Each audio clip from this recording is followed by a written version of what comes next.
Hi friends, good evening. मैं नीरज पांडे, आप देख रहे हैं YouTube channel Neeraj with math GS. आज मैं चर्चा करूंगा, जैसा कि आपको मैं मौलिक अधिकार बता रहा हूं। मौलिक अधिकार में आपको मैं 4 पार्ट बता चुका हूं। अब पांचवा और छठा पार्ट बताना है। जैसे कि समता का अधिकार आपको बताया, स्वतंत्रता का अधिकार बताया, आपको शोषण के विरुद्ध अधिकार बताया, ये बता चुका हूं। अब आपको क्या करना है, आगे छठा भाग हम बताएंगे और सातवां बताएंगे। ये छठा क्या है, संस्कृत और शिक्षा का अधिकार जो आपको दिया गया है। और अगला जो है आपका संवैधानिक उपचार का अधिकार, ये आपको बताऊंगा। और मित्रों, अगर आपको मेरी बातें अच्छी लगती हो तो आप मेरे चैनल पे पहली बार यदि विजिट कर रहे हैं तो सब्सक्राइब कीजिए और बेल आइकन को जरूर प्रेस कीजिएगा, जिससे आपको लेटेस्ट वीडियो मिलती रहे। और आप लाइक शेयर करते रहिए मित्रों। आगे अब देखिए, संस्कृति एवं शिक्षा संबंधी अधिकार लिखा हुआ है, या लिख भी देता हूं जिससे आपको थोड़ा और बेहतर मिले। देखिए, संस्कृति और शिक्षा संबंधी, संस्कृत क्या है और शिक्षा क्या है, उससे संबंधित जो अधिकार है वो चीज आपको मिले। लेकिन मुख्य रूप से यह देखा जाए तो यह अल्पसंख्यकों के लिए है। यह किसके लिए है? अल्पसंख्यकों के लिए है। आपसे ऐसा प्रश्न पूछा जाता है, अल्पसंख्यकों से संबंधित कौन सा भाग मौलिक अधिकार है, तो आपको बताना पड़ेगा। और कौन सा इसमें ये पूछ लेगा, जैसे अल्पसंख्यक अपनी लिपि भाषा के प्रचार किस अनुच्छेद के तहत करते हैं, तो उसको आपको बताना होगा कि कौन सा अनुच्छेद है, 29 है कि 29(1) है कि 2 है, ऐसा बताना होगा। तो देखिए, अनुच्छेद 29(1) जो कह रहा है, अल्पसंख्यकों को भाषा, संस्कृति एवं लिपि के संरक्षण का अधिकार मिला है। अल्पसंख्यकों को क्या मिला है? भाषा के क्या करना है? भाषा, संस्कृत एवं लिपि, भाषा, संस्कृति एवं लिपि का संरक्षण करने का उनको पूर्ण अधिकार प्राप्त है। किसको प्राप्त है? सिर्फ अल्पसंख्यकों को। उसके बाद अनुच्छेद 29(2) क्या कहता है? शासकीय शिक्षा संस्थान में, जैसे कि जिसको वित्त पोषित किया गया हो, जो संस्थाएं सरकार के द्वारा वित्त पोषित हो, अर्थात एडेड हो, जिनमें सरकारी धन आता हो, उनमें क्या है, भाषा, जाति, धर्म व मूल वंश के आधार पर भेदभाव नहीं किया जा सकता। भले भी अल्पसंख्यक समुदाय का न हो, लेकिन वहां आप भाषा, जाति, धर्म और ये मूल वंश के आधार पर उसमें भेदभाव नहीं कर सकते, जो वित्त पोषित संस्थाएं हैं, शिक्षण संस्थाएं हैं। अगला, अब अनुच्छेद 30 कहता है, अल्पसंख्यकों को अपने रुचि के आधार पर शिक्षण संस्थान खोलने का क्या है? अधिकार प्राप्त है। मित्रों, यहां पे देखा जाए, अल्पसंख्यकों को क्या मिला है कि वह अपने मन मुताबिक उनको जो शिक्षण संस्थान खोलना है, खोलने का उनको अधिकार प्राप्त है। ये चीज आपको याद रखना होगा। ये प्रश्न अक्सर पूछता है। मुझे याद है कि 2021 का जो पेट एग्जाम हुआ था, उसमें यह प्रश्न पूछा गया था कि अल्पसंख्यकों के भाषा लिपि से संबंधित कौन सा अनुच्छेद है, तो आपको याद रखना होगा 29। या कह सकते हैं कि अल्पसंख्यकों के भाषा से संबंधित या शिक्षण संस्थान से संबंधित कौन सा ये अनुच्छेद है, तो आपको रखना होगा याद 29। अब देखें मित्रों, आप यार एक चीज बता दें, आप लूसेंट की बुक ले लीजिएगा। लूसेंट के बुक में देखिएगा, इतना डीप नहीं पढ़ाते हैं। लूसेंट के बुक में जो लिखा गया है वो बहुत शॉर्ट में लिखा गया। मैं आपके लिए लूसेंट से और बेहतर कंटेंट देने की कोशिश इसलिए करता हूं कि आपको एक ही जगह जितना मैं पढ़ाऊं उसमें से बेहतर मिल सके। जो मैं नहीं पढ़ा रहा हूं उसकी तो मैं दावा नहीं कर सकता मित्रों, लेकिन जो पढ़ाता हूं उसको मैं दावे के साथ कह सकता हूं कि आपको यहां मैं बेस्ट कंटेंट देता हूं। 4 किताबों को पढ़ करके उसको समावेशित करके तब आपके सामने प्रस्तुत करता हूं। अब अगला है, एक बात ये ध्यान रखिए, अल्पसंख्यक, अपने भारत में अल्पसंख्यक 2 प्रकार के होते हैं मित्रों। एक तो भाषा के आधार पे अल्पसंख्यक हैं, और दूसरे क्या है? धर्म के आधार पे अल्पसंख्यक हैं। जैसे जो भाषा के आधार पे अल्पसंख्यक होंगे वो भी अल्पसंख्यक कहलाएंगे, और जो धर्म के आधार पे अल्पसंख्यक होंगे वो भी अल्पसंख्यक कहलाएंगे। अल्पसंख्यक 2 प्रकार के होते हैं, 2। अब देखा जाए, अगला जो है संवैधानिक उपचारों का अधिकार। संवैधानिक उपचारों का अधिकार, ये अनुच्छेद 32 है। तो इसमें क्या है, यह देखा जाए तो पूरे संविधान की आत्मा है या हृदय है। इसको कौन कहा था? इसको बोले थे डॉक्टर BR अम्बेडकर, भीमराव अंबेडकर जो हैं, वह अनुच्छेद 32 को इसकी क्या कहते हैं? संविधान की आत्मा कहते हैं, इसका हृदय कहते हैं। जैसे बिना आत्मा या बिना हृदय के शरीर बेकार है, उसी प्रकार से बिना आर्टिकल 32 के पूरा संविधान बेकार है।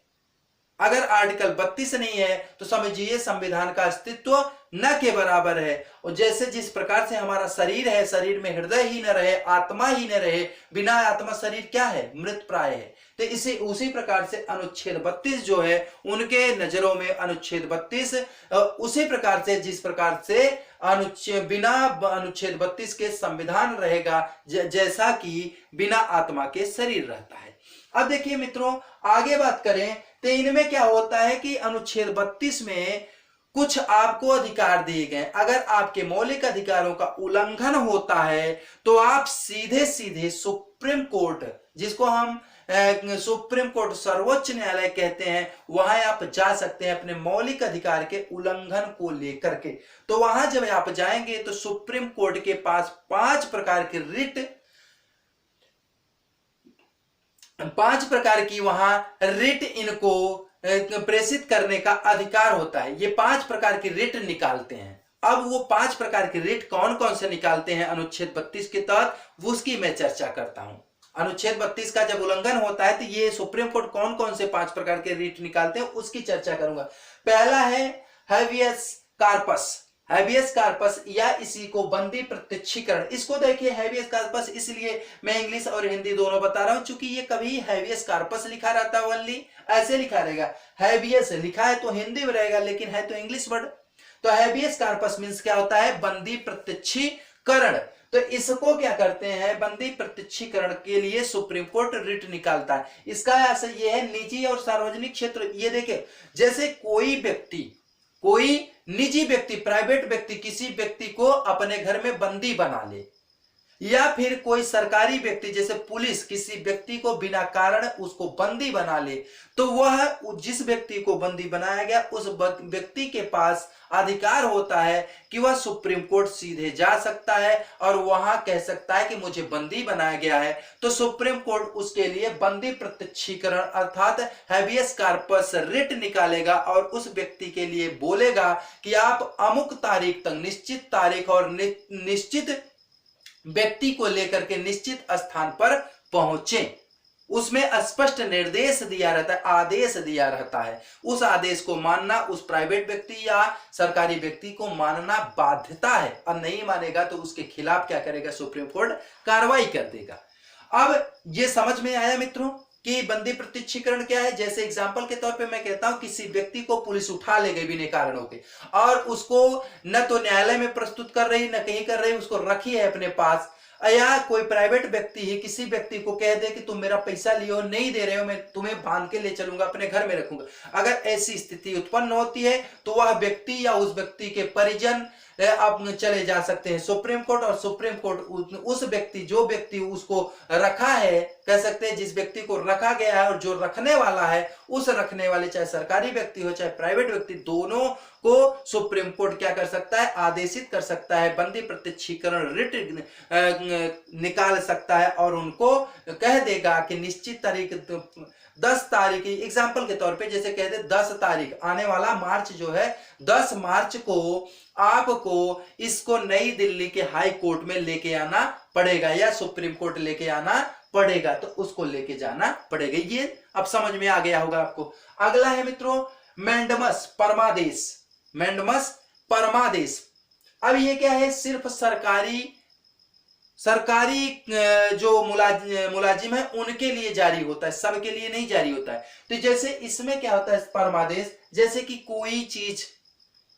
कोई व्यक्ति है जो सरकारी व्यक्ति है, सरकारी मुलाजिम है, वो कोई कार्य कर रहा है, लेकिन क्या है कि वह जैसा कार्य कर रहा है उसके औकात की ऊपर की बात है, मतलब कह सकते हैं कि उसके अधिकार क्षेत्र के बाहर की बात है और वह उस पर अधिकार जता रहा है। वह सरकारी व्यक्ति उस किसी कार्य पर अधिकार जता, जैसे एग्जाम्पल के तौर पे कह दिया जाए कि एक मुकदमा है जिसकी मतलब मालियत 20 लाख के ऊपर की है, तो मालियत 20 लाख के ऊपर की है, अब उसको कह सकते हैं तहसील स्तर पे नहीं सुना जा सकता, लेकिन तहसील उसको सुन रही है, उस पर निर्णय देने वाली है, तो यह परमादेश वहां जारी कर देता है, मैंडमस जारी कर देता है कि आप ये जब तक ये आपके औकात के ऊपर की बात है, अर्थात आपके सीमा क्षेत्र के बाहर की बात है, आप इस पर अपना निर्णय न दें। यह क्या हो जाता है, परमादेश हो जाता है, वहां इसको रोक दिया जाता है। अगला है मित्रों प्रोहिबिशन। प्रोहिबिशन या प्रतिषेध लेख। प्रोहिबिशन या प्रतिषेध लेख होता है, यह देखा जाए तो न्यायिक प्रक्रिया के लिए होता है, न्यायिक अधिकारियों मतलब कि न्यायालयों के लिए होता है। इसमें हाई कोर्ट, सुप्रीम कोर्ट भी और हाई कोर्ट दोनों को अधिकार है कि सुप्रीम कोर्ट और हाई कोर्ट दोनों ये रिट निकाल सकते हैं। कौन सी रिट निकाल सकते, प्रोहिबिशन प्रतिषेध लेख निकालेंगे। और किसके लिए निकालेंगे, अपने अधीनस्थ न्यायालय के लिए निकालेंगे और कहेंगे कि इसकी जिसकी आप सुनवाई कर रहे हो, जिस केस की, यह आपके क्या है, क्षमता के ऊपर का केस है, आप इसको क्या करें, इसकी सुनवाई ना करें। यह होता है प्रतिषेध लेख या प्रोहिबिशन। यहां तक मित्रों आपको समझ में आया होगा। अगला है उत्प्रेषण, सर्टियोरेरी। सर्टियोरेरी या उत्प्रेषण होता है, यह क्या होता है, सुप्रीम कोर्ट के द्वारा अपने अधीनस्थ न्यायालय को आदेश देता है कि मामले को आप क्या करें, ऊपर भेजें। मतलब यह आप उसकी सुनवाई न करें, इसको फॉरवर्ड कर दें अपने उच्चस्थ न्यायालय में। यह क्या कहता है, सर्टियोरेरी जो उत्प्रेषण है, रिट, चौथी रिट जो उत्प्रेषण है, उस रिट के माध्यम से सुप्रीम कोर्ट उसको आदेशित करता है कि आप जिस मामले की सुनवाई कर रहे हैं, यह निश्चित मामला, मतलब यह मौलिक अधिकार के उल्लंघन का मामला है, इस मामले को आप क्या करें, सुनवाई इसकी न करें और इसको आप अपने उच्चस्थ न्यायालय को क्या कर दें, फॉरवर्ड कर दें। अब अगला होता है पांचवा आखिरी रिट जो सुप्रीम कोर्ट की होती है मित्रों, वो होती है क्वा वारंटो। क्वा वारंटो अधिकार पृच्छा लेख। अधिकार पृच्छया कहीं कहीं लिखा रहता है, अधिकार पृच्छा लेख। यह क्या होता है, इसमें बात होती है मित्रों कि जैसे कि सुप्रीम कोर्ट इनसे ये पूछता है, जो भी न्यायालय या जो भी अधिकारी इस चीज को सुन रहा होता है, उनके किसी कार्य को सुन रहा होता है या उसके वाद को सुन रहा होता है, तो उससे यह पूछता है सुप्रीम कोर्ट, क्या यह आपके अधिकार क्षेत्र में है, क्या आपको यह अधिकार प्राप्त है इस वाद को सुनने के लिए। और जब तक वह व्यक्ति या वह न्यायालय सुप्रीम कोर्ट को यह आश्वस्त नहीं कर देता कि हाँ, हम जो वाद सुन रहे हैं, जिस अपील की सुनवाई कर रहे हैं, वह मेरे अधिकार क्षेत्र के अंतर्गत है, उसको सुनने का मेरे पास अधिकार है, जब तक वह संतुष्ट नहीं कर देता सुप्रीम कोर्ट को, तब तक क्या होता है, यह उसकी सुनवाई नहीं कर सकता। ये रहे 5 प्रकार की रिट। आपका पहला हैवियस कार्पस, दूसरा मेंडमस, तीसरा प्रोहिबिशन, चौथा क्या है, सर्टियोरेरी और पांचवा क्वा वारंटो। इन पांचों को आप याद रखिएगा। पांचों का कार्य क्या है ये सब मैं बता दिया आपको संवैधानिक उपचार बताया। इसमें महत्वपूर्ण प्रश्न पूछा जाता है बी आर अम्बेडकर के द्वारा संविधान के अनुच्छेद 32 को क्या कहा गया है, तो आपको बता सकते हैं अनुच्छेद 32 उनके अनुसार हृदय या आत्मा है। उसके अलावा ये अल्पसंख्यक के भाषा से संबंधित या अल्पसंख्यकों से संबंधित कौन सा अनुच्छेद है, 29 है, आपको ये याद रखना होगा। और अल्पसंख्यकों को भाषा मतलब अपने रुचि के आधार पर कोई संस्थान खोलने का अधिकार कौन अनुच्छेद देता है, तो 30 देता है। और मैं आज से आपके मौलिक अधिकार को पूरा कर देता हूं मित्रों, ठीक ना। तो पूरा मौलिक अधिकार हो गया। मैं कल नेक्स्ट डे आपको मौलिक अधिकार से संबंधित जितने भी क्वेश्चन बन सकते हैं मेरे नजर में 20, 30, 40, उतना मैं एक साथ एक प्रश्नोत्तरी लेके आऊंगा और एक साथ पूरे क्वेश्चनों को आपको करा के दे दूंगा। और जहां तक मुझे आशा है कि आपके बीएड एंट्रेंस एग्जाम में जितना मैं बता रहा हूं, इससे ऊपर का एक भी प्रश्न नहीं आएगा। और यदि आप इस बात को, मेरी बात को याद रखिएगा, बल्कि कहीं लिख लीजिएगा, अगर इससे बाहर मौलिक अधिकार से प्रश्न आएगा तो आप मुझे कमेंट करके कह सकते हैं कि मैं गलत था।